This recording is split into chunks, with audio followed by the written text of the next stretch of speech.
आप रेलवे संरक्षा पर खर्च नहीं कर रहे हैं तो दुर्घटना कैसे रोकेंगे?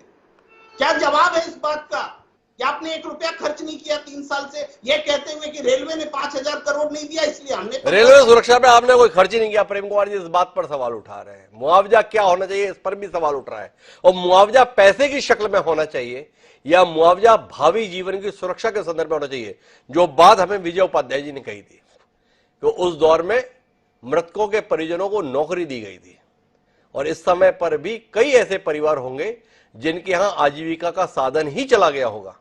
उनके संदर्भ में ये 10 लाख रुपए क्या काम आएंगे? उन्हें महीने की आमदनी चाहिए और वो आमदनी नौकरी के एवज में ही सुरक्षित हो सकती है। क्या इस पर विचार होगा? सवाल है। लेकिन मेरे पास सवाल इससे भी ज्यादा गंभीर है शिव गोपाल मिश्रा जी से, जो महासचिव है AIRF के, और उनसे जानने में दिलचस्पी है रेलवे का फोकस किस पर है। आप देख रहे हैं सुरक्षित यात्रा के संदर्भ में या रफ्तार भरी यात्रा के संदर्भ में? ये जानने में दिलचस्पी है। शिव, कहां काम कर रही है रेलवे, जल्दी से जल्दी आपको कहां पहुंचाए, इसके संदर्भ में है, पर उसके संदर्भ में नहीं है जो तमाम रस्तों पे लिखा रहता है दुर्घटना से देर भली। ये सड़क के संदर्भ में लिखा था, रेलवे के संदर्भ में रफ्तार रफ्तार और रफ्तार। थोड़ा शिव गोपाल जी बताएंगे क्या?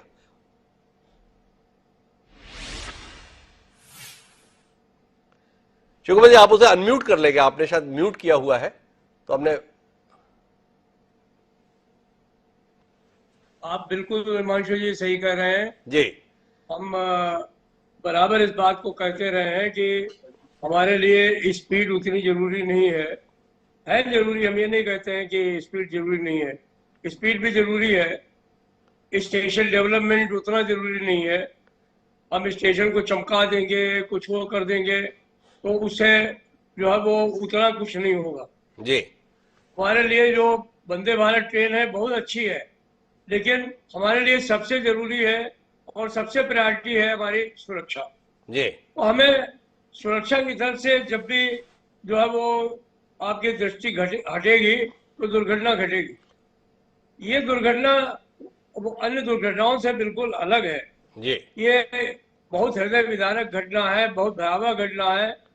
और हम लोगों ने जितना अभी तक इसकी एनालिसिस कर पाए हैं अपने कर्मचारी साथियों के साथ मिलकर के, हमें लगता है कि इसमें 2 ही बातें हो सकती हैं। या तो ये मैकेनिकल फेल्योर है या इलेक्ट्रॉनिक फेल्योर है जिसे कहना चाहिए।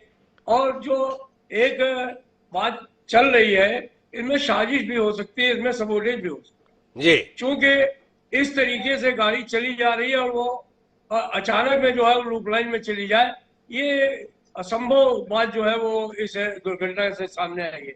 लेकिन मैं आपकी बात से बिल्कुल सहमत हूँ कि कर्मचारियों के ऊपर प्रेशर कम होना चाहिए। आज 13-13, 14-14 घंटा लोग काम कर रहे हैं लेकिन अपनी गाड़ियों को चलाने का पूरा प्रयास कर रहे हैं।